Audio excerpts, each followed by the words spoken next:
आपको एक ऐसी खबर देना चाहते हैं। हमें मालूम है कि इलेक्शन कमीशन तो कुछ करेगी नहीं, कि उनको अगर रवैया ही अलग रहा है, क्योंकि वो बीजेपी के सहयोगी हैं, तो वो क्यों कुछ करेंगे। तो खबर ये है कि 3 नवंबर 2025 में एक ट्रेन चली 10 बजे सुबह।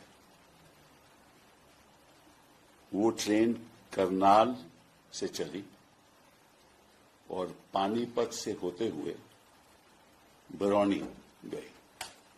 इसमें 1500 लोग थे। ये हमें जानकारी है, मिली है जानकारी। एक और ट्रेन चली 11 बजे उसी दिन 3 नवंबर, वो भी करनाल से चली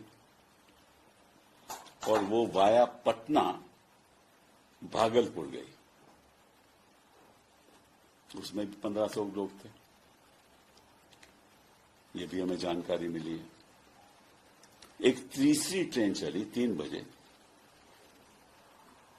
और एक चौथी ट्रेन चली वो भी 4 बजे, और दोनों वो ट्रेन 3 और 4 की गुरुग्राम से चली और पटना होती हुई भागलपुर गई।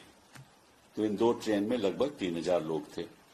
तो अगर आपको गिनती इकट्ठी की गिनती करिए चारों ट्रेनों की, तो लगभग समझ लीजिए कि 6,000 लोग थे। तो 6,000 लोग, ये अब सवाल ये उठता है कि ये लोग चुनाव में, या तो ऐसा है कि भाई केवल हरियाणा में ही स्पेशल ट्रेन चलने की जरूरत है कि क्योंकि ये 6,000 लोग बिहार से हैं, तो वहां जाकर निश्चित रूप से वोट करेंगे। या तो ये है या इनको भेजा गया। 2 ही बातें हो सकती है ना। तो अगर तो ये हैं जो जेन्युइन वोटर हैं, फिर तो अपने ट्रेन लेकर खुद जाएंगे, इनको उनकी जरूरत नहीं है कोई स्पेशल ट्रेन की। और अगर वाकई में वहां गए हैं, जो करना, जो उनका प्लान है, जिस वजह से वहां पहुंचाया गया है, तो आपको भी मालूम है और हमें भी मालूम है, ये धांधलेबाजी तो होती रही है। ठीक है। तो सबसे पहले मैं रेलवे मंत्री जी से, वैष्णव जी से पूछना चाहता हूं कि भैया वाकई में क्या ये स्पेशल ट्रेन चली या नहीं। इनकी जवाबदेही तो बनती है ना। तो पब्लिकली बताएं क्या ये स्पेशल ट्रेन चली। और जो मैंने कहा है 10 बजे, 11 बजे, 3 तारीख को, फिर 3 बजे, 4 बजे वहां पहुंची। और अगर ये चली तो सरकार ने स्पेशल ट्रेन हरियाणा से क्यों चलाया, जब छठ में तो चला नहीं पाए, यहां ट्रेन चला रहे हैं। ठीक है। और अगर वाकई में चली तो किस लिए। अगर तो ये जेन्युइन वोटर हैं तो उनके लिए तो स्पेशल ट्रेन की जरूरत नहीं है। अगर जेन्युइन वोटर नहीं है तो फिर काहे का आपने स्पेशल ट्रेन चलवाई। कुछ छठ का माहौल तो खत्म हो गया। ये सवाल तो रेलवे मंत्री जी बताएंगे ना, हमें अवगत करेंगे कि सही क्या बात है, नहीं है।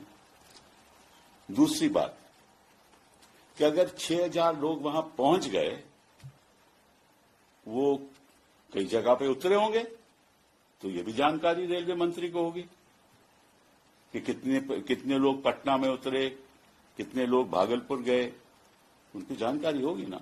कितने लोग पानीपत से आए, क्योंकि चली तो ट्रेन वहां से करनाल से, कितने तो पानीपत से कितने लोग वहां से चढ़े उसमें, और कितने लोग गुरुग्राम जो ट्रेन चल रही थी, कितने लोग वहां से चढ़े और कितने लोग पटना से, फिर पटना के बाद वो भागलपुर गए।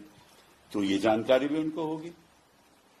तो ये बहुत जरूरी है और फिर पता चलेगा। और दूसरी बात यह है कि अगर सरकार ने ट्रेन चलाई है तो खर्चा भी सरकार का होगा ना।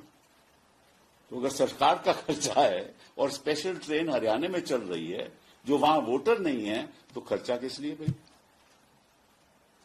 ये भी जानकारी मिलनी चाहिए। मैं कुछ बोलूं? हाँ, 1 मिनट में खत्म करके फिर आपको मैं आगे करूंगा तो बोलिए। दूसरी बात, तो अगर खर्चा सरकार नहीं कर रही तो कोई ट्रेन बुक भी हो रही है, तो क्या ये बुकिंग किसने की? कोई पॉलिटिकल पार्टी ने की, इनके सहयोगियों ने की, जेडीयू ने की या भाजपा ने, मुझे नहीं मालूम। वो ये भी बताएंगे और कुछ और बातें एडी सिंह जी आपको बताएंगे, दोबारा फिर मैं इसको आगे चालू करेंगे।